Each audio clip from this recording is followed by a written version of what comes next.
गोरखपुर के सजेती थाना क्षेत्र से रिश्तों को शर्मसार कर देने वाला सनसनीखेज हत्याकांड सामने आया है। टिकवापुर गांव में अवैध संबंधों के चलते एक महिला की बेरहमी से हत्या कर दी गई और साक्ष्य मिटाने के इरादे से उसके शव को जमीन में दफना दिया गया। मृतका रेशमा उम्र करीब 45 वर्ष पति की मौत के बाद गांव के ही गोरेलाल के साथ रह रही थी। घटना का खुलासा तब हुआ जब 29 नवंबर को परिवार के एक शादी समारोह में रेशमा शामिल नहीं हुई। मां के अचानक गायब होने पर बेटे बबलू को शक हुआ। जब उसने गोरेलाल से पूछताछ की तो आरोपी ने चौंकाने वाला जवाब देते हुए कहा, अब रेशमा वापस नहीं आएगी। बेटे की लिखित शिकायत पर सजेती पुलिस ने गोरेलाल को हिरासत में लेकर सख्ती से पूछताछ की, जहां आरोपी ने महिला की हत्या कर शव को जमीन में गाड़ने की बात कबूल कर ली। एसीपी कृष्णकांत यादव और फॉरेंसिक टीम की मौजूदगी में देर रात जमीन की खुदाई कराई गई, जहां से महिला का कंकाल बरामद हुआ और शेषों को पोस्टमार्टम के लिए भेज दिया गया है। पुलिस के अनुसार आरोपी को गिरफ्तार कर लिया गया है और हत्या के कारणों एवं समय को लेकर जांच जारी है।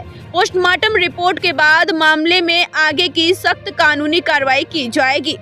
देखिए, ये ग्राम टिकवापुर है, थाना सजेती का एक गांव है।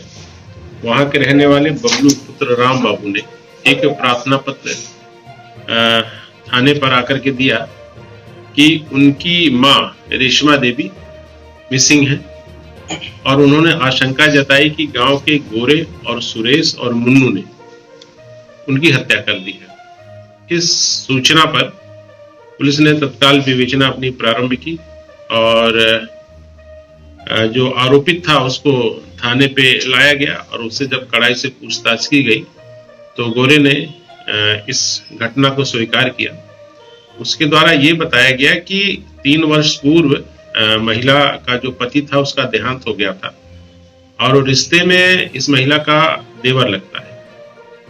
बाद में ये महिला गोरे के साथ रहने लगी थी और बीच में पिछले वर्ष अप्रैल के माह में ये लोग गेहूं कटाई के लिए इटावा गए थे और वहां से लौट करके फिर ये लोग गांव के बाहर एक नलकूप पे रहने लगे थे। बीच में जब महिला नहीं दिख रही थी तो इनके परिजनों को आशंका हुई। फिर बीच में एक शादी में जब महिला नहीं पहुंची गोरे के साथ तो इन लोगों ने उससे पूछा रेशमा के बारे में, तो उसने शराब के नशे में बताया कि रेशमा अब कभी नहीं मिलेगी। इस प्रकार से उनके परिजनों का शक और गहरा हुआ। फिर इसमें पुलिस ने बहुत तत्परता पूर्वक और गहराई के साथ विवेचना की है और अभियुक्त की निशानदेही पर जहां उसने रेशमा को मार करके जिस जमीन में उसको गाड़ा था वहां पर उसकी खुदाई करके नियमानुसार और वहां पर कंकाल को बरामद किया है। उसकी कुछ ज्वेलरीज और उसके कुछ कपड़े जिनके माध्यम से परिजनों ने उसके शव की पहचान की है।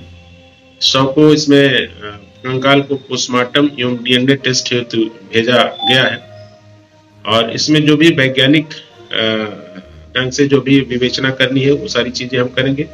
इसमें फिलहाल अभियुक्त ने चूंकि घटना को स्वीकार किया है, इस आधार पे अभियुक्त गोरे और सुरेश को हिरासत में लिया गया है और उनको नियमानुसार गिरफ्तार करके जेल भेजा जाए। भैया, ये हत्या कब की गई थी, कब उसने महिला की हत्या की? ये लगभग अप्रैल माह में उसने के द्वारा बताया गया कि अप्रैल माह में उसने इसकी हत्या की थी और अपने कुछ सहयोगियों के साथ उसके शव को जमीन में वहां खेत में गाड़ दिया था और तब से ये इस महिला का कुछ अता पता नहीं था। तो इस प्रकार से बहुत अच्छी प्रकार से संपूर्ण केस का अनावरण थानाध्यक्ष सजेती और एसीपी घाटमपुर की टीम के द्वारा किया गया है। इसमें फॉरेंसिक टीम द्वारा भी घटनास्थल का निरीक्षण किया गया है, अन्य लोगों द्वारा भी घटनास्थल का निरीक्षण किया गया है।